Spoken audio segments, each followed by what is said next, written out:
In a sense, you've been a historian as you've gone about your work. And let's talk first a little, if we may, about your book, The Gutenberg Galaxy, where you argue that for a long time, without actually understanding it, we've been living in a culture in which our whole way of looking at the world has been determined by typography, by the successiveness of print and so on. Would you like to enlarge on that a bit? Well, I remember I decided to write that book when I came across a piece by J.C. Carruthers, a psychiatrist, on the African mind in health and disease, describing the effects of the printed word on the African populations. It startled me and decided me to plunge in. But we have a better opportunity in seeing our old technologies when they confront other populations elsewhere in the world. The effects they have on those people are so startling and so sudden that we have an opportunity to see what happened to us over many centuries. Yes, which we couldn't see because we're inside the system. Yeah. Don't you say that what happened was that we got used to having our information processed as it is in print. That is to say, it's set out successively, whereas at the root of your thoughts, perhaps, there's the view that we can see the world as an image instantaneously, but that we've chosen, under the pressure of a technology, to set it out successively like a block of print. Well, every technology has its own ground rules, as it were. It decides all sorts of arrangements in other spheres. The fact of script and the ability to make inventories and collect data and store data changed many social habits and processes back as early as 3000 BC. However, that's about as early as scripts began. The effects of rearranging one's experience, organizing one's experience by these new extensions of our powers, are quite unexpected. Perhaps one way of putting it is to say that writing represents a high degree of specializing of our powers. Yes. Compared to pre-literate societies, there is a considerable concentration on one faculty when you develop a skill like scripting. And this is the visual, what you call the visual faculty. Yes, this is a highly specialized stress compared to anything in ordinary oral societies. There have been many studies made of this in various ways. But in our own Western world, the rise of the phonetic alphabet seems to have had much to do with Platonic culture and the ordering of experience in the terms of ideas, classifying of data and experience by ideas. You mean that that sight has become the preeminent sense, as it was for Plato, and it went on being so in so-called civilized as opposed to primitive societies? Increasingly so. Till it reached the climax with the invention of printing. Printing stepped it up to a considerable pitch, yes. Now, how would you describe the impact of the invention of the printing press? Give us some instances of what happened as a consequence of this. It created almost overnight. It created what we call nationalism. What in effect was a public. The old manuscript forms were not sufficiently powerful instruments of technology to create publics in the sense that print was able to do. Unified, homogeneous reading publics. Everything that we prize in our Western world in matters of individualism, separatism, and of unique point of view, private judgment, all those factors are highly favored by the printed word and not really favored by other forms of culture like radio or earlier even by manuscript.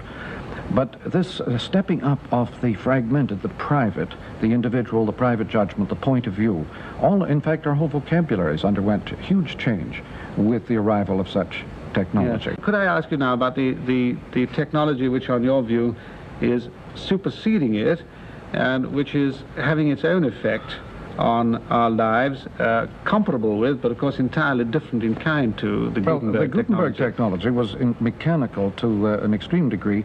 In fact, it originated a good deal of the later mechanical revolution, assembly line style, and the fragmentation of operations and functions as the very rationale of industrialization. Yes.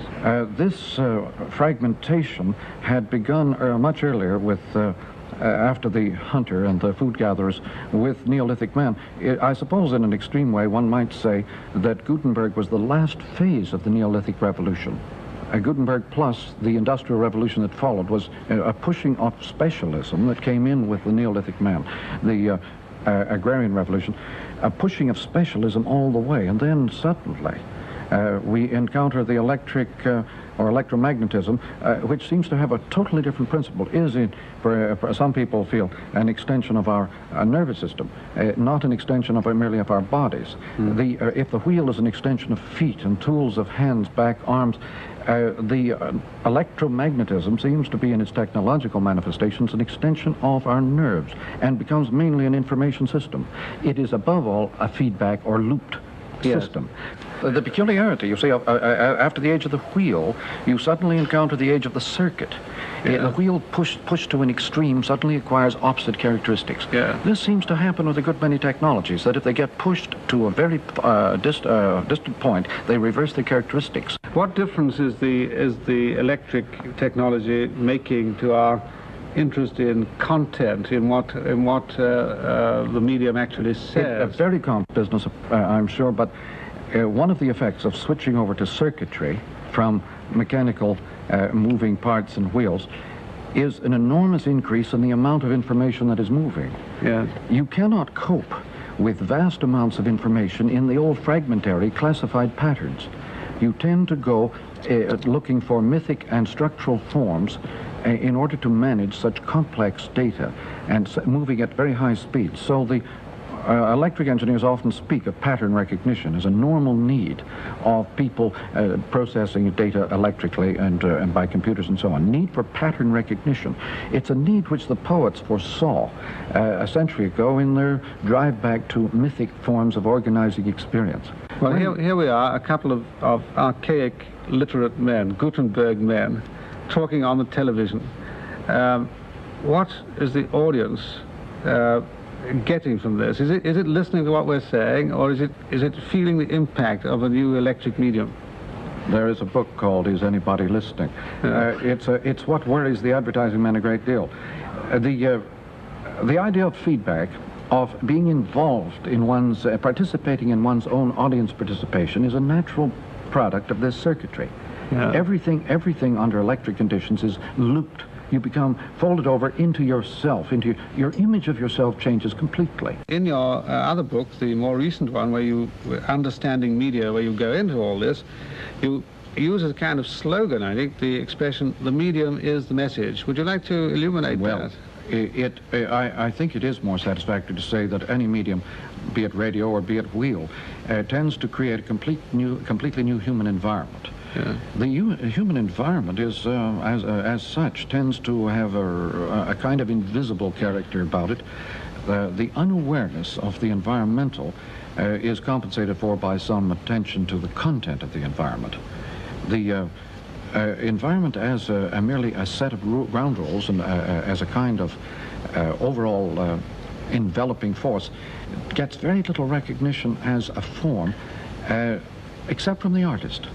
I think our arts, if you look at them in this connection, do throw quite a lot of light on environments. The artist is usually engaged in somewhat excitedly explaining to people the character of new environments and new strategies of culture necessary to cope with them. Blake is an extreme case of a man who was absolutely panicked by the kind of new environment that he saw forming around him under the auspices of Newton and Locke and industrialism. He thought it was going to smash the unity of the imaginative and sensory life all to bits. But the artist, what he was insisting upon in his own lifetime became quite a popular and widespread movement later on. Can I return to television? Because here we are, where whoever's listening to us is also undergoing the impact of television at the moment.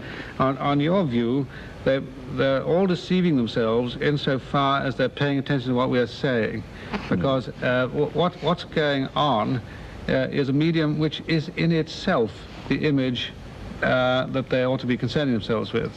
The medium of television has many characteristics which have been unheeded. Mostly it is seen under the aspect of movie form. The TV camera does not have a shutter, does not take pictures. It handles, it picks up, as radio picks up, the TV camera picks up its environment, handles it, scans it, and the effect of the TV image is iconic in the sense that it shapes things by contours rather than by little snapshots. Now, this is one of the words that you use a good deal, iconic. I think we'd better be clear what you mean by it. I think of it, again, to tie in with Blake, his whole insistence upon the engraved, the highly patterned and highly sculptured forms and images. The iconic in that sense is very low in visual quality, very high in tactual quality. Active touch, not cutaneous, but active touch, as the psychologists insist. You call television a tactile medium, iconic medium. Okay. Having much in common with the cartoon for which it is ideally suited, much more well suited than for pictures. If you feel that we are going to have to come to terms, or we are coming to terms, much more than typographical man with this kind of instantaneous image, and I'd like now just to ask you about the distinction that you draw between different kinds of media within the electric technology. Yes. You call some, such as television, cool, and some, such as radio, hot. Now, what does this mean? It has to do with the slang phrase, the hot and the cool, which puzzles many people. The way it's used in slang reverses the meaning of cool. Cool in the slang form has come to mean involved, deeply participative, deeply engaged. Everything that we had formerly meant by heated argument is now called cool in slang. Cool, though the idea that cool it has reversed its meaning, I think has some bearing on the fact that our culture has shifted a good deal of its stress into a demand that we be more committed, more involved in the situations in which we ordinarily work and experience. A cool medium is one in which the definition is low and the audience has to work and supply the gaps. Well, like a cartoon, you see, you were mentioning before. This is real cool. Yes. Whereas, jazz, as compared with classical music, has many of these aspects of discontinuity and very much room for fill-in. Yes. But where the information or data level is low, the fill-in or participation is high. If you fill the situation with complex data, the opportunity for completion fill-in is less and participation is less. Now, this reminds me to ask you what I think is pretty important about your work, that if you've got phases like this, which are determined technologically, one can not only speak about the kind of the state of affairs we now have, one can also to some degree do some prediction. Now, I think in understanding media you sometimes write as if we'd got on, if we'd pushed on deeper into electric technology than we actually have. But you do venture some predictions about the kind of life, the kind of quality of feeling that we're going to have with the new alteration in our senses. Could you say something about that? Well, I remember when I was here 2 years ago, after a long absence, I was quite startled at the upsurge of regional dialects in England as compared with 20 years earlier, and the relative decline of standard and homogeneous English, and the quite proud display of dialects that I had hardly heard before when I lived here. This drive in depth toward a regional depth of culture is a normal feature of electronic forms because of this circuitry that involves us deeper and deeper in ourselves. The French separatists, for example, at the present time in Quebec, are very much related to this new image they have of themselves in television, a depth image. The vision of the future that your book could leave one with is one in a big brother image, in a sense. You speak of for example, programming cultures. For instance, you say that if the South African scene looks like getting too hot because of an overdose of radio. We program a lot of television, cool them off. This kind of interference with what the typographical literate man calls human rights. We have never stopped interfering drastically with ourselves by every technology we could latch onto. We have absolutely disrupted And you think this might our lives over and over again. lead us into a kind of electric totalitarianism? I think no. I think the logic, if unimpeded, the logic of this sort of electric world is stasis. Yes. And out of this, forgive me for interrupting again. Yes. I was going to ask, where do you see, is there a terminus, or should we always go from the thesis of typography to the... I think if there is a logic, and a hopeful one, that appears in this, it is the dispelling of all unconscious aspects of our lives altogether, that we, in order to live with ourselves in such depth, in such instant feedback situations, we have to understand everything, so that our easygoing lolling about in the lap of the unconscious cannot endure. That we will have to take over the total human environment as an artifact. But it seems to be forced upon us. The need to become completely autonomous and aware of all the consequences of everything we're doing before the consequences occur is where we're heading.